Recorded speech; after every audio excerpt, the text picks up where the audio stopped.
एतजाज़ एहसन साहब, बहुत शुक्रिया आपने हमें ज्वाइन किया। तो प्रेसिडेंट साहब की इससे अगर ज़रा शुरू कर लें कि इसमें आर्टिकल 75 के तहत कहा गया कि जी बिल्कुल जो हुआ है एन कानून के मुताबिक हुआ।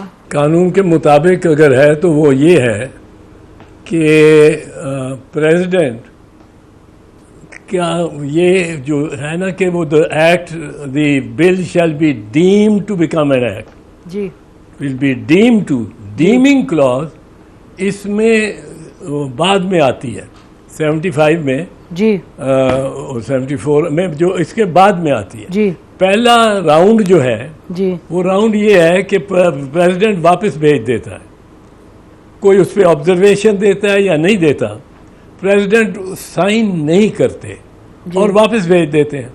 अब इस बिल को दोबारा प्रेसिडेंट साहब के पास पेश करने के लिए G and to override the president's opinion, इसको मुश्तरका इजलास सेनेट और कौमी असम्बली के मुश्तरका इजलास में जाना है। मुश्तरका इजलास अगर पास कर दे तो फिर सदर चाहे दस्तखत करें या ना करें, वो उस पर ओपिनियन दें या ना दें, वहाँ वो एक्ट जो है वो 10 दिन के बाद will be deemed to have become law. ठीक, अब वो स्टेज आई नहीं, वो डीमिंग जब आपने तसव्वुर करना है जी कि ये बिल एक्ट बन गया है, जी वो अभी तो स्टेज आई नहीं। जी ये तो पहली स्टेज पे सदर ने वापस भेजा है। अब वापस भेजा है तो वापस मुश्तरका इजलास ही नहीं हो सकता क्योंकि कौमी असम्बली नहीं है। जी कौमी असम्बली नहीं है तो वो मुश्तरका इजलास के बाद मुश्तरका इजलास की राय को अपने अंदर समो के जो इंटीमेशन जानी है स्पीकर से टू दी प्रेसिडेंट, वो ही नहीं हो सकती क्योंकि मुश्तरका इजलास ही जो नहीं हो सकता।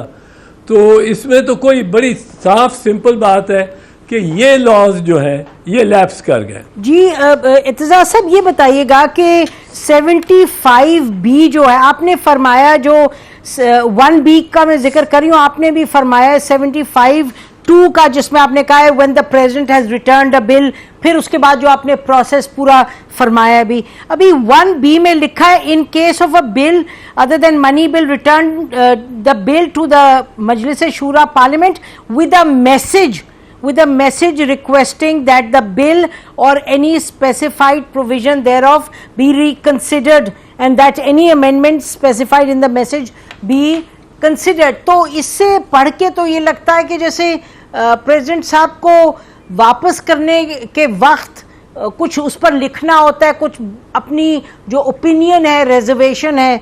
इज दिस करेक्ट एतजाज़ साहब? इसमें जो law declared by our superior courts है वो ये है कि जब वापस करता है प्रेसिडेंट जी तो अगर वो कुछ नहीं लिखते तब भी ये समझा जाता है कि ये सारा बिल रिजेक्ट हो गया। अब ये अमेंडमेंट बिल्स हैं, ये अमेंडमेंट्स हैं जी। एक मिसाल के तौर पे क्लॉज 2A सेक्शन 11 में एक क्लॉज ऐड की हुई है, एक और क्लॉज है जो सेक्शन 2 में ऐड की हुई है। अब ये क्लॉजेज को 2-3 क्लॉजेज हैं और आर्मी एक्ट को पूरा नाफिज कर दिया है ऑन सिविलियंस ये इन अमेंडमेंट्स की बदौलत। तो इस पे सदर को जो जजमेंट्स और जो नज़ीरें हैं, नज़ायर हैं हमारे पास, उनमें बड़ा क्लियर है कि सदर जब वापस करता है, ही डजंट हैव टू, ये ज़रूरी नहीं कि वो स्पेसिफिकली दे कि ये क्लॉज या ये क्लॉज पे मैं मोतरज़ हूँ। अगर वो सारे बिल पे मोतरज़ है तो he can just return it, और अब वो जॉइंट हाउसेस की अक्सरियत उसको पास करा सकती है। तो एतजाज़ साहब, क्या हम सही समझें, आप फरमा रहे हैं कि जो पहली स्टेज है उस पे आप फरमा रहे हैं कि ये जो क्लॉज है ओवर एंड अबव दैट आपने कहा कि सुप्रीम कोर्ट, इसका मतलब कोई केस लॉ है जो इस बात को मुसद्दिका बनाता है कि प्रेसिडेंट को कुछ लिखना ज़रूरी नहीं है? बिकॉज सारी जो कंफ्यूजन और जो इस वक्त डिबेट है, इट इज़ अराउंड स्टेप 1। जी स्टेप 1 के अराउंड ही डिबेट होगी। स्टेप 1 में बड़ा क्लियर ये इशू है कि ये आप एतराज़ कर सकते हैं, स्पेसिफिक एतराज़ भी, पर अगर आप सारे बिल को ही रिजेक्ट करते हैं तो आपको कोई रीज़न देने की, कोई क्लॉज पिक आउट करने की ज़रूरत नहीं है। That will be taken not as acceptance of the bill if it is being return without signature. अगर प्रेसिडेंट ने एक्सेप्ट करना हो तो वो तो उस वक्त दस्तखत करें और ख़त्म हो जाए, सेकंड स्टेज की कोई ज़रूरत ही ना पड़े। यहाँ president when he sends it back to the assembly without signing the bill, it means that he has not made it into an act and the second stage is triggered off. तो second stage पे अगर वो मुश्तरका इजलास दोनों ईवानों का ये फिर अक्सरियत से उस बिल को पास कर देता है तो वो फिर सदर बाउंड है। अच्छा, पहला जो मरहला है वो इस तरह का है, आप समझें कि एक वीटो पावर दी है, लेकिन ये वीटो पावर मशरूत है दूसरे मरहले में भी गवर्नमेंट की कामयाबी की मुश्तरका इजलास में। पहले मरहले में सदर कहते हैं बस जी वापस करो, मैं नहीं, इसको आप जॉइंट हाउसेज में लेके जाओ, कुछ उसको लिखने की ज़रूरत नहीं है, ही जस्ट रिटर्न्स इट।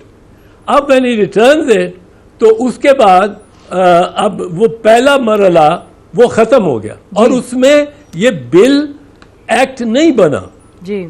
अगर ये बिल एक्ट बनता तो इस स्टेज पे लिखा जाता shall be deemed to have become an act जी। तो आपने, लेकिन ये दूसरे मरहले में है जी। ठीक है, बिल्कुल बिल्कुल। ये डीमिंग क्लॉज जी, तसव्वुर करने वाली, वो मुतसव्वर करना कि बिल एक्ट बन गया है, ठीक, सदर ने इस्तीफा दस्तखत किए या नहीं किए, ये पहले मरहले में नहीं हो सकता। बेशक आपने फरमाया ठीक, दूसरे में इत्तेजा साहब दूसरे में हो जी। तो हम ये समझे आप फरमा रहे हैं कि जो ये लिखा है कि इन case of a bill return with a message requesting that bill और एनी स्पेसिफाइड प्रोविजन, तो आप फरमा रहे हैं कि पाकिस्तान में केस लॉ है जिसके तहत विद अ मैसेज को आप इग्नोर कर सकते हैं। एम आई करेक्ट जी? जी जी जी। देखिए इसमें इशू ये है कि अगर तो सदर दस्तखत कर देते हैं, अगर सदर ने उस बिल को एक्सेप्ट करना हो जी, तो वो सिर्फ वापस ना भेजे, वो तो एक्सेप्ट कर ले, वो दस्तखत करे, ख़त्म हो गई बात।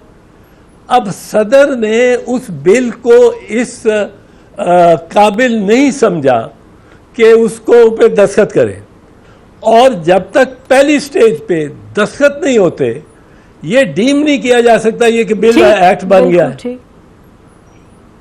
अब अगर वो बिल एक्ट नहीं बना तो सदर चाहे लिखे, कोई रीज़न कोई दे या ना दे, अगर सदर दस्तखत किए बगैर वापस भेज देता स्पीकर को, तो फिर स्पीकर को दोनों इजलासों का, दोनों ईवानों का मुश्तरका इजलास बुलाना लाजिम हो जाता है स्पीकर के लिए, और उसमें अगर अक्सरियत आ जाती है गवर्नमेंट की, फिर वो पेश हो जाता है सदर के सामने।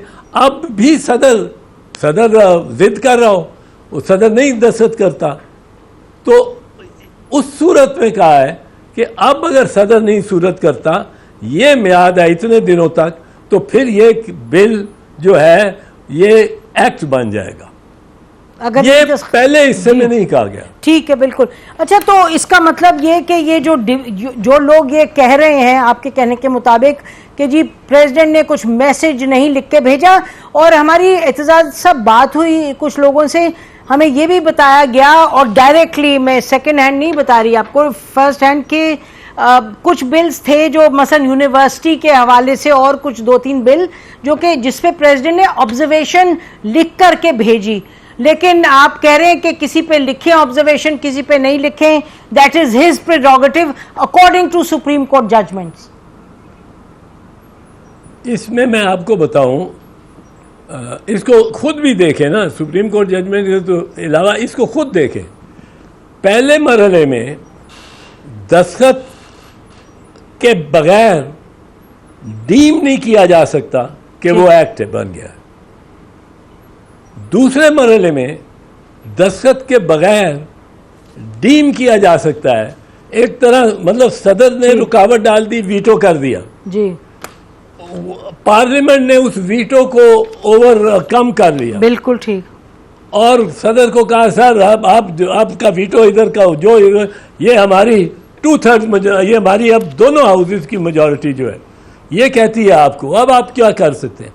फिर सदर के लिए वो 10 दिन सोचता रहे, पर अगर 10वें दिन तक सोचते हुए वो नहीं दस्तखत करता तो वो बिल जो है वो एक्ट बन जाता। This is stage 2।